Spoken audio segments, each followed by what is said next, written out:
si May K. Hipolito, government employee. Nagtatrabaho ako sa City Hall bilang isang Metro Aid. Dahil sa aking kasipagan sa buhay, matulungin sa kapwa. Aside kasi sa pagiging masipag ni Ate May, pagiging matulungin, nakikita ko kasi yung pagiging mabuting tao niya, inside and out. Karapat-dapat lang siya ang lang bida ng barangay. Kasi matalino siya eh. Tapos marami siyang alam tungkol sa government nga ano. Pinamulat ko sa aking mga anak na yung kasipagan, kailangan magiging gabay mo yun sa buhay. Kasi kung wala yun, hindi mo mararating yung pangarap mo.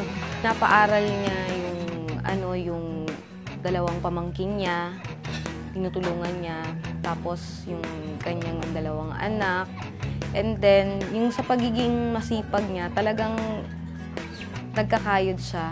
Talagang naghahanap buhay siya para masustentuhan niya yung anak niya. Lagi kang magdasal, tumawag sa Panginoon.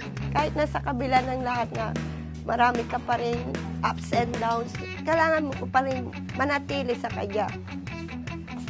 Maging faithful ka. Hindi siya nagiging yung parang plastic ba, na parang pakitang tao. Na example, yung pagiging makadiyos niya, hindi yung parang pakitang tao. Yung pagiging simple na yung ganito ako si May, yung gusto ko ipakita sa tao na ganito lang ako. Tiyaga lang sa buhay, makontento kung ano yung meron.